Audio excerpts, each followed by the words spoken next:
pinag-uusapang bahagi ng buhay ni Barbie nitong mga nakaraang taon ay yung kanyang love life. Hindi rin nawala ang usapin tungkol sa tambalan nila ni David natin kung ano man po yung magiging desisyon ng management kung sila po ay muling pagsasamahin ni David. Miss Barbie Fortesa, bakit nga ba tila pinag-aagawan? No? At ano nga ba ang dahilan? At bakit siyang pinakamainit na aktres ngayong taong 2026? Yan ang ating pag-uusapan maya-maya lang. At ngayon bago tayo magpatuloy, paruurin po muna natin ang isang video clip na ito, no? Kung saan pinag-usapan nga si Miss Barbie Fortesa. Let's watch this. Sa Bausch. Sino? Antoinette Hadaone. Nasabi niya, big girl, pag naka-direct niya si Barbie, at isa pang gustong-gusto nang makatrabaho si Barbie, si Gerald Tarog, General Luna, Quezon, and Goyo. Gusto niya ang next project niya, si Barbie ang Kasi iba-ibang ano ni Barbie. Diba? Oo.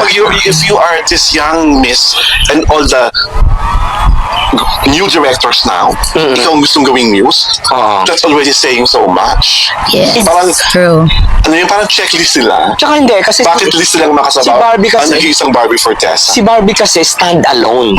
Yun pa ang maganda, no? Yun Hindi nakulong sa love. hindi siya nakulong sa love team. Dapat you keep on pushing Barbie because talagang she deserves every break that you will give her. Absolutely. Hindi ka lugi. Di ba? Kasi dito, napakagaling. Di ba? Tutik she's petite. Oo. Di ba? I think she's as petite as Ate Guy. Oo, tutik. Pero yung talent larger than life. Di ba? Yung niya, yung kanyang standing in the industry, malaki. Di ba? Saka yung respeto na binibigay sa kanya. At saka, Well-earned. she was never bashed for bad acting. Walang ganun sa kanya. Oo. Di ba? Yes. Si Barbie Fortesa, may dalawang director na dream na makasabaw. Sino? Antoinette Hadaone. Nasabi niya, big girl, pag naka-direct niya si Barbie, at isa pang gusto-gusto. Yun. So, isa sa mga naging usap-usapan ngayon sa mundo ng showbiz ang pangalan ni Miss Barbie Fortesa. Dahil siya pong isa sa pinaka most requested ng ilang mga direktor. Kasi alam natin na sa mundo po ng kanyang ginagalawan ngayon, hindi po madaling manatiling relevant sa loob ng maraming taon. Maraming artista ang sumisikat, ngunit mabilis ding nawawala sa eksena. Ngunit may ilan ding mga personalidad na hindi lamang nananatili sa industriya, kundi lalo pang lumalakas habang tumatagal. Isa sa kanila doon si Miss Barbie Fortesa. Ngayong taong 2026, tila na sa pinakamagandang yugto ng kanyang karera ang kapusong primetime princess.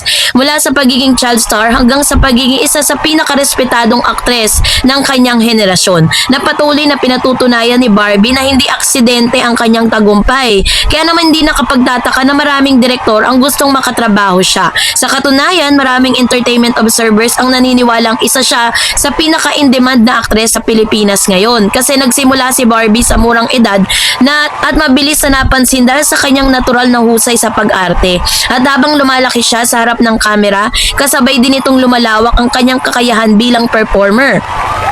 Hindi tulad ng ibang child star na nahirapang mag-transition sa mature roles, naging maayos ang paglipat ni Barbie mula sa pagiging teen actress tungo sa pagiging seryosong dramatic performer. Ito ang isa sa mga dahilan kung bakit marami po siyang natatanggap ng mga proyekto sa telebisyon at pelikula. Bagamat marami ang matagumpay na project ni Barbie bago pa man ang year 2022, marami nang naniniwalang ang Maria Clara Ibarra ang nagdala sa kanya sa panibagong antas ng kasikatan. Ang kanyang kapagganap bilang Clay ay hindi lamang nagustuhan ng publiko, kundi pinuri rin ng mga kritiko. So dahil dito, mas maraming producer at direktor ang nagsimulang makita ang kanyang kakayahan magdala ng malalaking proyekto. Mula noon ay hindi na huminto ang pagdating ng mga oportunidad para sa kanya. Isa sa pinakamalaking patunay ng paglago ni Barbie bilang aktres ay ang pagkakasama niya sa mga proyekto ng mga award-winning directors. Kamakailan lang nagkatrabaho niya si Direk Brillante Mendoza sa pelikulang Until She Remembers, at ayon mismo kay Barbie, dream project niya ang makatrabaho ang international acclaimed filmmaker. Ipinahayag din niya ang kanyang pasasalamat dahil marami siyang natutunan sa paggawa ng naturang pelikula. Para sa maraming artista, malaking karangalan ng makatrabaho si Mendoza dahil kilala ito sa paggawa makagawa ng mga pelikulang nakikilala hindi lamang sa Pilipinas kundi maging sa ibang bansa. So dahil dito rin sa edad na 28 no, malinaw na nais ni Barbie na lumayo sa kanyang dating image bilang simpleng girl next door. Sa isang panayam kasi sinabi niya na bahagi ng kanyang plano ang pagtanggap ng mas mature at mas komplikadong karakter. Naniniwala siyang dapat sabay na umuunlad ang kanyang branding at ang uri ng mga proyektong kanyang tinatanggap. Ito ang isa sa mga dahilan kung bakit mas maraming ang direktor ang interesado sa kanya. Hindi lamang siya pang romance o pang teen drama, kaya na rin niyang gumanap sa mga seryoso at mas mabibigat at mas artistic na mga project. Isa sa pinakamalaking kalamangan ni Barbie ang kanyang versatility. Kaya niya magpatawa, kaya niya magpaiyak, kaya niyang gumanap sa historical drama, at kaya niyang sumabak sa romance. Kaya naman, kaya rin niyang humarap sa mas seryosong indie films. Dahil dito, madali siyang i-cast sa iba't ibang project. Maraming direktor ang naghahanap ng artistang may kakayang mag-adjust sa iba't ibang genre. Ito ang isa sa mga katangiang taglay ni Barbie. So, hindi lamang ang talento ang dahilan kung bakit pinag-aagawan siya ng mga direktor. Malaki rin ang epekto ng kanyang solid fan base kasi sa social media pa lang ay milyon-milyon na ang sumusubaybay sa kanya at sa bawat proyekto niya ay may nakandang audience na agad na sumusuporta. Para sa mga producers, malaking bagay ito dahil nangangahulugang ito na ang mataas na posibilidad ng ratings, views at ticket sales. Isa rin sa pinag-uusapang bahagi ng buhay ni Barbie nitong mga nakaraang taon ay yung kanyang love life, no? Pero dahil po nagkaroon ng hindi parang nag-end yung kanyang relationship, hindi po yun naging dahilan para hindi siya magpatuloy, no? Bagkus yun po yung naging stepping stone niya para ipagpatuloy yung kanyang buhay. Hindi rin nawala ang usapin tungkol sa tambalan nila ni David. Mula pa ng Maria Clara at Ibarra ay marami ng tagahanga ang sumusuporta sa kanilang partnership. Bagamat maraming mga haka-haka ang lumalabas tungkol sa dalawa, nananatili namang nakatuon ang publiko sa kanilang chemistry bilang mag-partner sa screen. So, ang dahilan kung bakit mataas silang interest ng direktor sa mga proyekto na may kinalaman kay Barbie. Bukod sa kanyang mga kasalukuyang project, marami ring usapan tungkol sa mga posibleng pelikula at seryeng maaari niyang gawin sa hinaharap. May mga netizen na nagsasabing bagay siya sa historical films, may iba namang gustong makita siya sa psychological thrillers, at may ilan ding naniniwalang kaya niyang gumanap sa international production kung mabibigyan ng tamang pagkakataon. So, ang tanong ng marami, bakit siya pinag-aagawan? Simple lang ang sagot. May talento siya, may disiplina, may karanasan, at may fanbase. At higit sa lahat, ay may kakayahang magdala ng proyekto. Ito ang kombinasyong hinahanap ng bawat direktor at producer sa industriya. So, kaya naman na kung makikita po ninyo, lagi pong si Miss Barbie Forteza talaga ang pinipili ng ilang magagaling na direktor. At lagi po siya ang talagang gustong makatrabaho. 'Di ba? So, kaya naman, let's support Miss Barbie. At ang ang ating pong ang ating pong mga request ay talagang suportahan natin kung ano man po yung magiging desisyon ng management kung sila po ay muling pagsasamahin ni David. So, that's it for today. For more videos and updates, please don't forget to like and subscribe, and please don't forget to follow my Facebook page, Dareds TV and Dareds Channel. Pala ang plano ng GMA. So, the hidden plan was already exposed, no? Mga pagkakataon, may mga chance na nakikita natin na iba-iba yung mga kasama ni Jillian na mga aktor. Iba-iba yung pinapartner sa kanya kasi that's really part of the plan ng GMA. So, dapat clicks dahil dun sa engagement na binibigay nitong si Jillian at ni Mr. Kobe Brown. Hindi ito nangangahulugan na automatikong na meron na silang relasyon, no?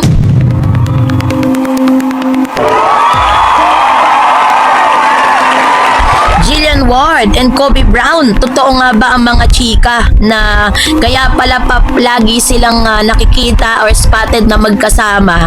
Ito pala ang plano ng GMA. So, the hidden plan was already exposed, no? Yan ang ating pag-uusapan maya-maya araw. Ito na, let's talk about this one dahil marami pa rin po ang nanghihinala at patuloy na nalilito kung ano nang abang estado ng relasyon ni Jillian Ward at Kobe Brown. So, marami pong mga commentaries and hidden and mysterious comments comments na natatanggap ni Jillian at ni Kobe patungkol sa palagi nilang spotted na magkasama.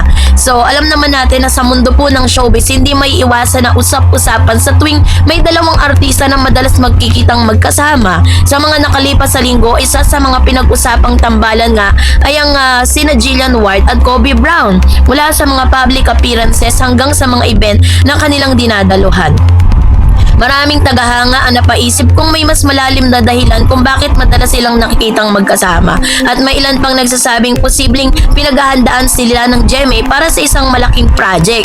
Ngunit gaano nga ba katotoo ang mga haka-hakang ito? May mga ebidensya ba o puro obserbasyon lamang ang publiko? Nagsimula ang mga usap-usapan nang makita sina Jillian at Kobe Brown sa ilang pampublikong events. So dahil parehong nasa ilalim sila ng sparkle at aktibong lumalabas sa iba't ibang programa at activities ng network, hindi nakapagtataka na nagkakaroon sila ng pagkakataong magkasama. Subalit, para sa ilang netizen, hindi ordinaryong pagkikita lamang ang kanilang nakikita. Ayon sa kanila, may naturan umanong chemistry ang dalawa na agad na napapansin sa mga larawan at video. Isa sa mga dahilan ay ang malakas na fan culture sa Pilipinas. Kapag may dalawang artista kasi na maganda ang samahan, mabilis itong nagiging paksa ng kilig at imahinasyon ng mga tagahanga. Para sa ilang fan, ang pagiging komportable ng dalawa sa isa't isa ay indikasyon ng magandang working relationship. Para naman sa iba, maaaring ito'y simula ng isang bagong love team.